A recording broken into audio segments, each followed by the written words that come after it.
विचार ही त्रिसूत्री तुमचं जीवन ठरविते.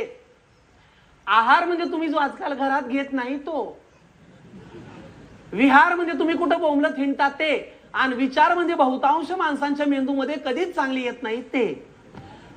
पटल्यासारखंच हसायला तुम्ही. आता आहाराचं म्हणाल तर 90% जनता रोज बाहेर खाते. पूर्वी आमच्या घरी जमीन होती, पूर्वी आमच्या दारी रांगोळी काढली जात होती, तसं पूर्वी आमच्या घरी स्वयंपाक केला जात होता, असं तुम्ही इतिहास सांगाल पुढच्या 5 वर्षामध्ये, आहे का नाही?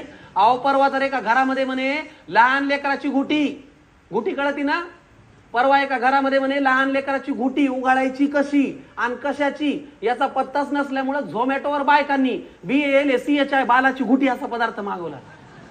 ते झोमॅटोवालाही 6 तास शोधित होतं डिलिव्हरी उचलायची कुठून. तुम्हाला सोपं सांगू का, हे बघा, जितकं पाकिट फूड खाल का नाही तेवढं शरीराचं पाकिट उघडलं जाणार, जितकं धाब्यावर बसाल तेवढं तब्येतीचा धाबा धनाणार, आणि जितकं पार्सल घरी मागवाल तेवढ्या लवकर तुमचं पार्सल घेऊन 4 माणसं घराच्या बाहेर जाणार. ही काळ्या दगडावरची रेग आहे. आता बघा, या आहार घेणाऱ्यामध्ये परत 2 प्रकार आहेत. पहिला प्रकार आहे मन मारून आहार घेणारे. याच्यामध्ये सगळे डाएटवाले भामटे मोडते. दीक्षित डाएट. मला ते आधी उलट वाटायचं, दर 55 मिनिटांनी 8 तास खायचं, ते उलट आहे. 8 तासांनी 55 मिनिटं खायचं. Dixit diet, keto diet, intermediate fasting, carbs मी खात नाही, ऑइली मला चालत नाही, स्पायसी मला झेपत नाही. अरे काय धंदे. आमच्या लहानपणी आम्ही असं कोंडाळा करून जेवायला बसायचो. एकाला तरी भातामध्ये खडा लागायचा. आमची आजी म्हणायची, मुडद्या गीळ, खडे पचवायची पण ताकद तुझ्या पोटाला पाहिजे, आहे का नाही?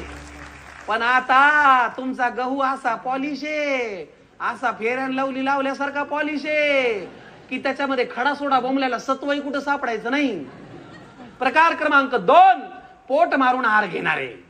याच्यामध्ये ते लोक मोडतात ज्यांची डेअरी आणि कोलेस्ट्रॉल काय वाढलेलंच असतं.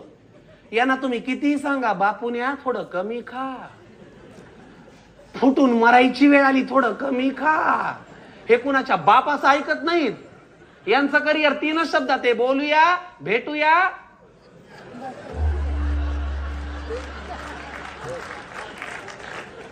म्हणायला काही हरकत नाही, पण महिलांचा आवाज होता हो. आता तुम्ही म्हणाल बाबा तुम्हाला काय माहित, बाबा का ढाबा किचवतं, मला माहित नाही. पण आज आमचा धिंगाणा पाहिल्यावर तुम्ही कुठेतरी बाहेर जाताल ना, जिथं कुठं जाताल का नाही, तिथं गेल्यानंतर जेवल्यावर हॉटेल मालकाच्या हातापाया पडून ती जेवलेली प्लेट तेवढी घरी घेऊन या, रात्रभर ती सुकट ठेवा. उद्या सकाळी त्याच्यावरचा वाळलेला रंग तुम्हाला सांगल रात्री तुम्ही पोटाची काय रंगपंचमी केलेली आहे ते.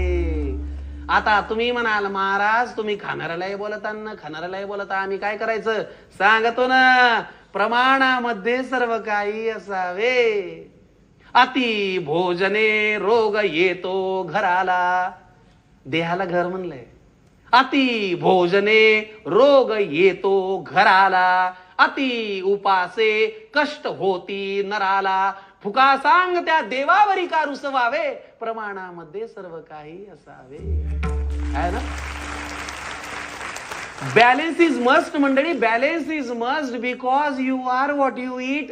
तुम्ही तेच होता जे तुम्ही खाता. सोपं सांगतो, कीर्तन आटुपत घेतो मंडळी. असं आहे, या शरीराच्या देहाच्या हँडसेटचा विहार म्हणजे नेटवर्क कायम फुल ठेवायचं असेल तर त्याच्यामध्ये योग्य आहाराचं चार्जर लावा, योग्य विचारांचं सिम कार्ड घाला, तरच याचं नेटवर्क कायम फुल राहील.